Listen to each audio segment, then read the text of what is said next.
네, 6월 전망을 하나 보려고 하는데요. 2월 달에 제가 뭐라고 2월 말 동영상을 보면 3월 달에는 이탈을 하말까요? 이래 말씀을 드렸습니다.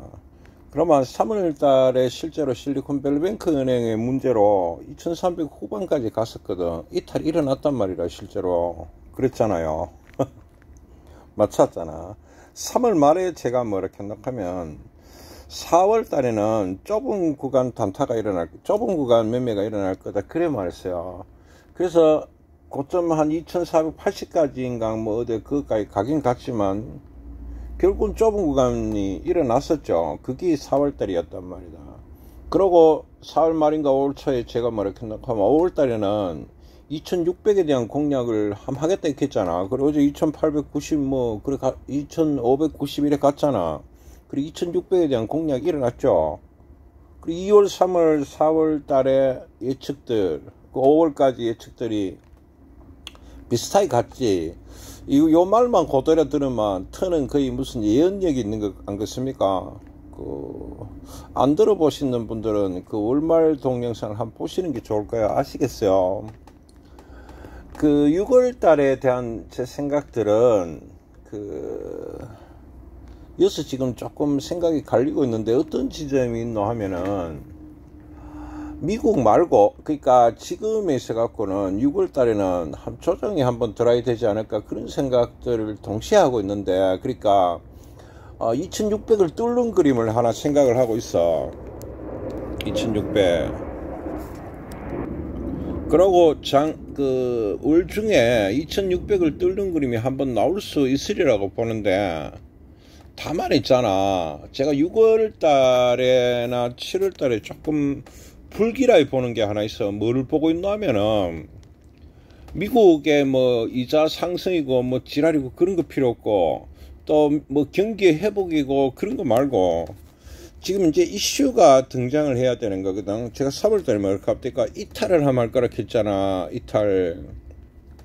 근데 6월 7월 달에 부동산 문제가 한번 올 것 같은 그런 생각들이 들어. 그러니까 앞에 있는 모델들을 한번 이렇게 생각을 해보면 지금쯤 부동산 문제가 한번 와야 될 것 같은 생각들이 든단 말이지. 6, 7월 달에는 늦으면 한 8월 달까지 그런 지점에서는 부동산이 엎어지는 부동산들이 지금은 뭐 상가 공실이다 하고 이래 이야기를 하잖아. 근데 상가 공실이 아니고 기업체들이 좀 가는 아들이 나오지 않을까 그래 보는 지점이 있거든. 그래서 두 가지 이슈를 지금 놓고 6월을 생각하고 있는데 6월은 2650에 대한 2600을 한번 뚫을 것 같단 말이다. 이까 이해되시잖아요. 그런데 동시에 어떤 문제가 오노 하면 제가 올 초부터 이미 이 생각을 좀 했었거든. 6월 7월에 부동산 문제가 오지 않을까라는 생각들을 깊이 있게 하고 있어. 무슨 이슈로 올지는 잘 모르겠어. 잘 모르겠는데 하도 허다파이 진짜 무모하게 전부 다 찔렀잖아. 뭐 전국에 400채가 있다 하고 뭐 2000채가 있다 하고 이런 미친 소리들을 막 하는 그런 지점들이거든. 그래서 그런 이슈들이 지금 발생을 하게 되면 지금은 조정을 원하거든. 장은 조정을 한번 해줘야 돼. 건강한 조정은 2400이 그러니까 2400 중반 정도가 2450이 안 무너져야 돼. 이게 안 무너져야 된단 말이야. 임팩이 이거 밑으로 떨어지는 게 생기면 안 돼. 2500이 무너지는 거는 크게 문제가 안 된다고 보는데 2450에서 2400 초로 가는 그 그림들이 나오게 된다면 그거는 문제가 일어나리라고 봐. 그 턴의 예상을 이제 지금 시나리오가 있는데 지금 시나리오는 2600을 한번 뚫을 것 같단 말이야. 장을 아시겠습니까? 그런데 제가 1월부터 작년 말부터 이 생각을 많이 했었거든. 6월 정도, 올 6, 7월에는 부동산 문제가 한번 오지 않을까라는 생각들을 해. 이제 올 때가 됐어. 금리 인상으로 부동산 문제가 올 때가 됐는데, 6월달에 일어날지, 7월달에 일어날지, 8월에 일어날지, 솔직히 저는 잘 모르겠어. 왜 그럴까? 저는 부동산 전문가는 아니니까. 근데 이제 임팩이 실제로 올 것 같아. 카드 연체율이 올라간다는 말이 지금 나오기 시작하더라고.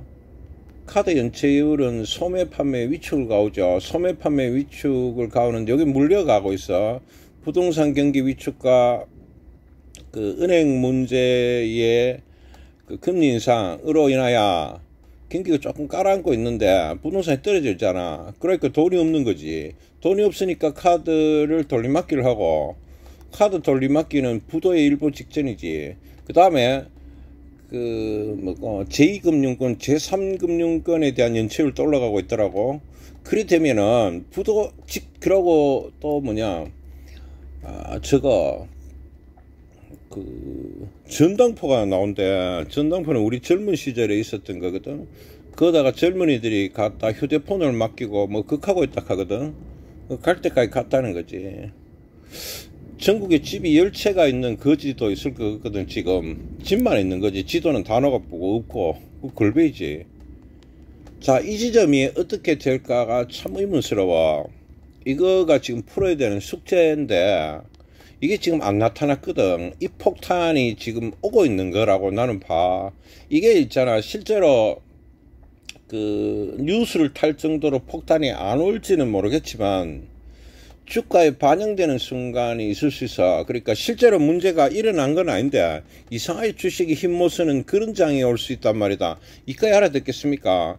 그래서 그게 6월이 될지 7월이 될지 8월이 될지 그건 나는 잘 모르겠는데 뭐 한 개 터지긴 터져야 안 되겠나 이런 생각들을 지금 턴은 하고 있다. 안 터지면 할 수 없고.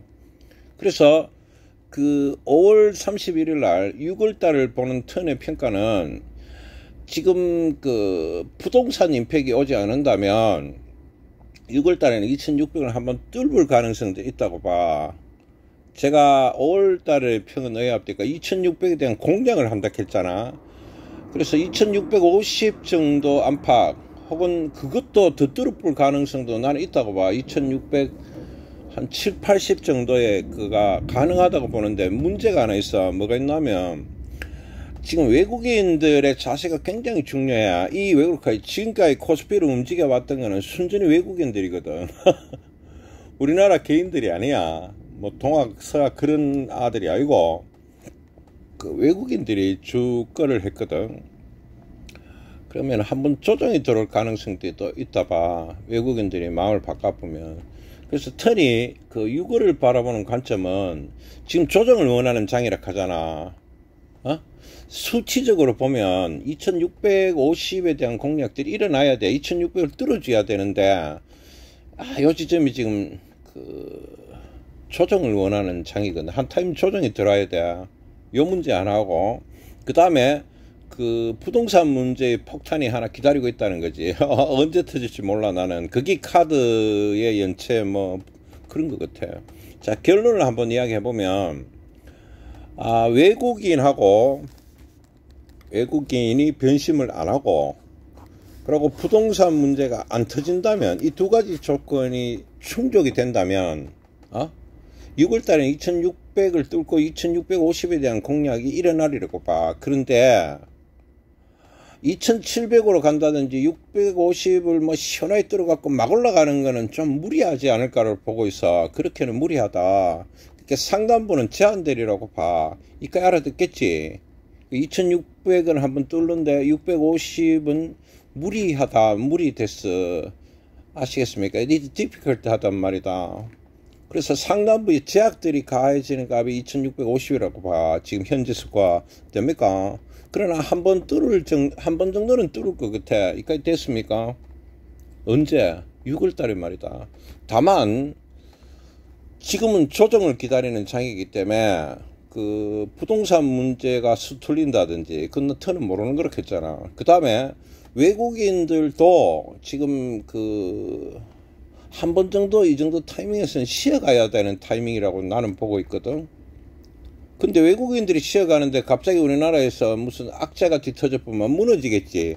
그 무너지는 가격을 2450을 마지노선으로 보고 있는 거야. 이거를 무너뜨리면 이야기 좀 달라져. 웬만하면 안 무너뜨리겠지. 2400 뭐 중후반 이어져서 멈추겠지. 만약에 조정이 들어온다도 캐도 말이다. 두 가지를 다 보고 있는 거야. 어떤 외국인들의 변심이나 그 뭐고 그 부동산 문제에 그가 크지 않았다면 2450에는 멈추리라고 보고 조정이 들어오더라도, 또 상단부에서는 그러니까 외국인들이 사는 양이 지금 유지되고, 또 그래프의 힘들로 보면은 2600을 한번 뚫고 2600 얼마냐 50에 대한 공략전을 한번 일어나리라고 봐. 여기까지 다 알아듣겠죠? 자, 마무리하겠습니다. 6월 평을 너무 복잡하게 해가 죄송합니다. 왜냐면 지금 장이 좀 복잡해. 그래서 좀 복잡하게 하니까 이해를 하십시오. 5월 31일 날 6월에 대한 턴의 생각은 2600을 뚫고 2650에 대한 공략은 한 번 정도 일어날 가능성은 있다. 다만 외국인들의 변심이나 외국인들은 변심을 일으킬 타이밍쯤에 왔단 말이다. 지금 이 변심이 어떻게 일어날지 모르겠어. 이렇게 계속 같은 방향을 밀긴 좀 어렵다고 보고 있는 지점이 있어. 그런데 우리나라 지금 부동산이 내가 봤는 스케줄상 지금 어디에 한 서너 달 안팎에 문제가 일어날 가능성이 지금 있어. 그게 6월이 될지 안 될지는 모르겠어. 이 두 개가 만약에 중첩이 돼 갖고 문제가 터져보면 2450을 깰 가능성도 있어. 그러면 이야기 좀 달라져. 그런데 그 데미지가 안 크다면 2450은 웬만하면 지키지 않을까 이래 보고 있어. 이렇게 알아듣겠습니까? 그래서 여러분들 두 개를 다 보시고 6월달은 외국인들 매수 현황들과 삼성전자의 매수에 대해서 아주 깊이 있게 보는 게 좋을 거라요. 그러면은 방향에 대해서 이해를 할 수 있을 겁니다. 그러고 부동산 문제나 외국인의 특별한 변심전이 없다면 2400 한 후반 정도에서 2650 이 안팎의 어떤 그림들이 나오지 않을까 그래 보고 있어. 이 장에 대해서는 그 외국인과 부동산 문제만 빼고 보면은 아직 조금 더 올라갈 여지가 있다 이래 보고 있는 거야. 긍정적으로 보는 지점을 가지고 있어. 다만 5월과의 차이는 뭐가 하면 부동산 문제가 이제 올 때가 안 됐나라는 생각들을 지금 턴이 하고 있어. 무슨 일이 하나 나지 않을까 하는 걱정들을 하고 있는 그런 상황이다. 그래서 두 개에 대해서 면밀하게 보고 있다 이래 보시면 될 겁니다. 잘 모르시겠는 분은 앞에서 다시 보시고, 좀 헷갈린 분은 이래 보면 돼. 외국인들이 팔기 시작을 한다든지 부동산 문제의 뉴스들이 많아지면은 2450으로 갈 수 있다 하는 거 까먹지 말고, 그런 뉴스들이 없어. 그러고 외국인들이 계속 산다 하면 2650이 받치는 가격이 될 거라 이 말이다. 그래 잠시 만약에 2650을 뚫어보면 그럴 수도 있어. 근데 그거부터 진짜 위험해진다. 알았습니까? 6월에 대한 제 생각입니다. 이거는 그냥 저희가 이래저래 보면서 이야기를 드렸으니까 믿지 마시고 참고하십시오. 6월에 대한 턴의 생각은 좀 복잡하다. 외국인과 부동산이 이슈가 안 되는지 되는지를 잘 봐야 되는 장이다 이래 보입니다. 참고해서 끝.